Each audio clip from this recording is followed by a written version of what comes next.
Israel ഇറാനെ ഭയക്കണം. കാരണം ആനയും മുയലും തമ്മിലുള്ള വ്യത്യാസം തന്നെ. 16,48,195 സ്ക്വയർ കിലോമീറ്റർ വിസ്തൃതിയുള്ള ലോകത്തിലെ 17ാമത്തെ വലിയ രാജ്യമാണ് ഇറാൻ. ഏകദേശം 9 കോടിയോളം വരുന്ന ജനസംഖ്യയും ഇറാന്റെ കൈമുതലാണ്. അതായത് ലോക ജനസംഖ്യയുടെ 1.11% ജനസംഖ്യ ഇറാനിലുണ്ട്. അതേസമയം ഇസ്രായേൽ ആവട്ടെ 1 കോടിയിൽ താഴെ മാത്രമാണ് ജനസംഖ്യ. ഏകദേശം 22,000 ചതുരശ്ര കിലോമീറ്ററാണ് ഇസ്രായേലിന്റെ വിസ്തൃതി. ഇസ്രായേലിനറിയാം ഇറാന്റെ ആണവ നിലയങ്ങളും മറ്റും എവിടെയാണ് സ്ഥിതി ചെയ്യുന്നതെന്ന്. അതുകൊണ്ട് തന്നെയാണ് ഇസ്രായേൽ ഒരു ആക്രമണത്തിന് വേണ്ടി ഇറാന്റെ ഇസ്ഫഹാൻ പ്രവിശ്യ തിരഞ്ഞെടുത്തത്. ഇസ്ഫഹാൻ പ്രവിശ്യയിൽ തന്നെയാണ് ഇറാന്റെ ആണവ റിയാക്ടറുകൾ പ്രവർത്തിക്കുന്നതും സമ്പുഷ്ട യുറേനിയം തയ്യാറാക്കുന്നതും യുറേനിയം പരിവർത്തിപ്പിക്കപ്പെടുന്നതുമെല്ലാം അവിടെ തന്നെയാണ്. ഇതിലൊക്കെ ഇസ്രായേലിന് അറിവുണ്ടായിട്ടും കാര്യമായ ഒരു ആക്രമണത്തിന് ഇസ്രായേൽ മുതിർന്നില്ല.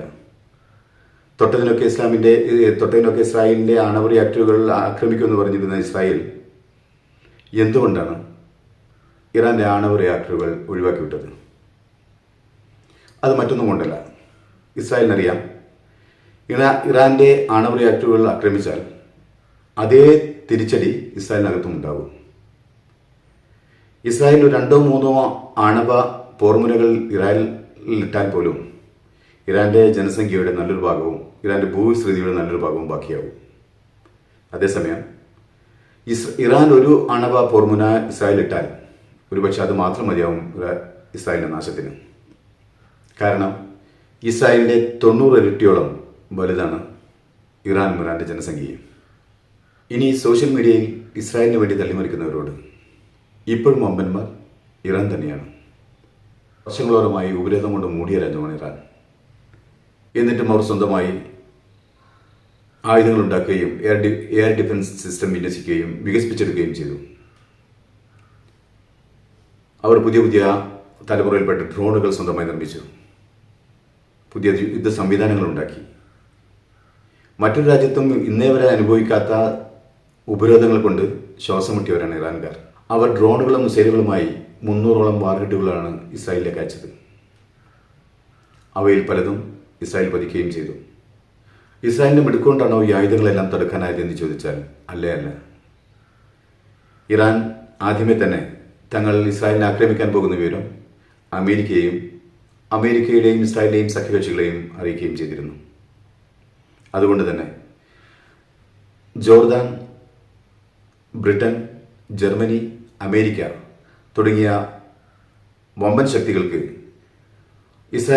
ഇറാൻ ആക്രമിക്കുന്നതിന് മുമ്പ് തന്നെ എയർ ഡിഫൻസ് സംവിധാനങ്ങൾ ഇസ്രായേലിന് വേണ്ടി ചുറ്റുഭാഗം ഒരുക്കി വെക്കുന്നതിന് സാധിച്ചു. അതുകൊണ്ട് തന്നെയാണ് നല്ലൊരു ഭാഗം വാർഗട്ടുകളും നല്ലൊരു ഭാഗം ഡ്രോണുകളും മിസൈലുകളും അവർക്ക് തകർക്കാനായത്. അല്ലായിരുന്നുവെങ്കിൽ ഒരുപക്ഷെ ഇസ്രായേലിന്റെ പൊടി പോലും ബാക്കിയുണ്ടാകുമായിരുന്നില്ല.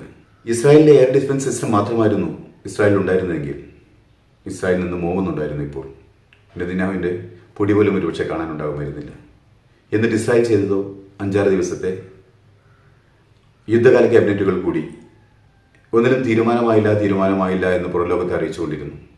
അതിനിടയിൽ ഒരു രാത്രി ആരും അറിയാതെ 3-4 ഡ്രോണുകൾ ഇറാന്റെ ഭൂമിയിലേക്ക് അയച്ചു. ഇറാൻ പറയുന്നു അത് ഞങ്ങളുടെ ഭൂമിയിൽ എത്തുന്നതിന് മുമ്പ് ഞങ്ങൾ അതിനെ തകർത്തു എന്ന്. ഭൂമിയിലേക്ക് വീണ്ടില്ല എന്ന്. എന്തായാലും ഭൂമിയിലേക്ക് വീണാലും ഇല്ലെങ്കിലും ഇറാനിൽ കാര്യമായ നാശനഷ്ടങ്ങളോ ആൾനാശങ്ങളോ ഉണ്ടായിട്ടില്ല. ഇപ്പോൾ ബീരുക്കളെ പോലെ ഇസ്രായേൽ വീണ്ടും ഇറാൻ ആഭിമുഖ്യമുള്ള ഇറാഖിലെയും സിറിയയിലെയും സൈനിക കേന്ദ്രങ്ങൾ ആക്രമിച്ചിരിക്കുന്നു. അമേരിക്ക പറയുന്നു ഞങ്ങൾക്കതിനെപ്പറ്റി ഒന്നും അറിയില്ല എന്ന്. എന്നാൽ തങ്ങളാണ് ഇത് ചെയ്തതെന്ന് പറയാനുള്ള തൻ്റെ ഇടം പോലും ഇസ്രായേൽ കാണിക്കുന്നില്ല.